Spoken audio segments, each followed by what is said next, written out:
just ordered a coffee in a roadside pizza restaurant on my way back from Israel's northern war zone when an alert flashed on my phone. It read, "Iran's preparing an imminent ballistic missile attack against Israel. Please take cover as soon as possible." I was north of the coastal port of Haifa when the warning pinged in my pocket.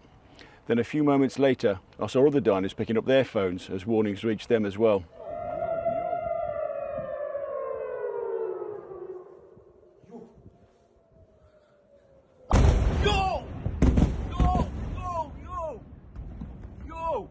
I was pretty amazed at their calmness as they carried on munching away at their margaritas, but these were people who've endured daily rocket attacks from Hezbollah for nearly a year. But then a few moments later, warnings lit up their phones on mobile security apps, and then chiming alerts started filling the entire restaurant. It was getting scary. It was at that point that it became clear that this was something much more and much bigger than the daily Hezbollah barrage from the north.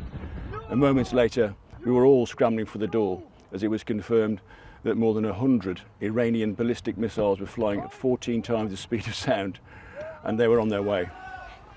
We thought we'd had a few minutes before the first impacts, but then we heard 2 or 3 waves of missiles were coming.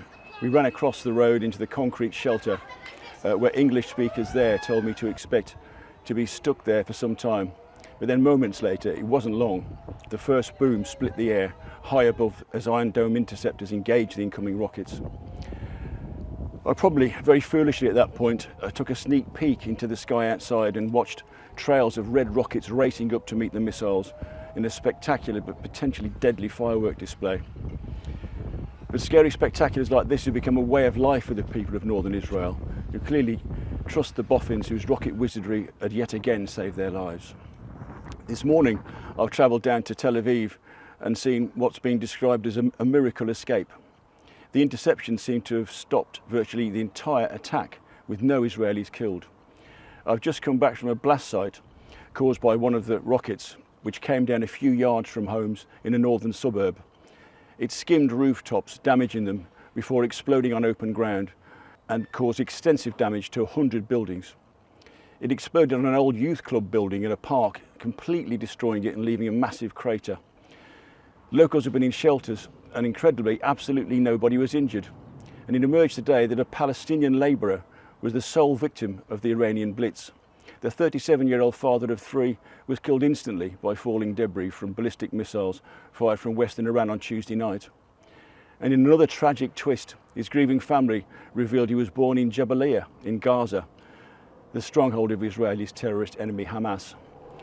No other deaths were reported earlier today, but at least 4 people were said to have suffered minor wounds inside Israel, while others were hurt, running for cover as debris fell.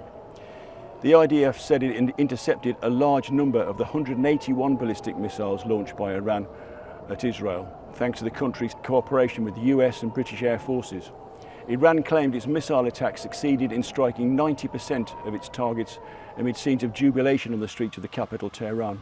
But Western experts discounted these claims, and analysts branded the blitz another embarrassing flop after the 320 missile and drone attack in April was also repelled. Israel Defense Forces Rear Admiral Daniel Hagari branded the multiple strikes a severe and dangerous escalation, and he warned ominously there will be consequences. Nick Parker in Tel Aviv.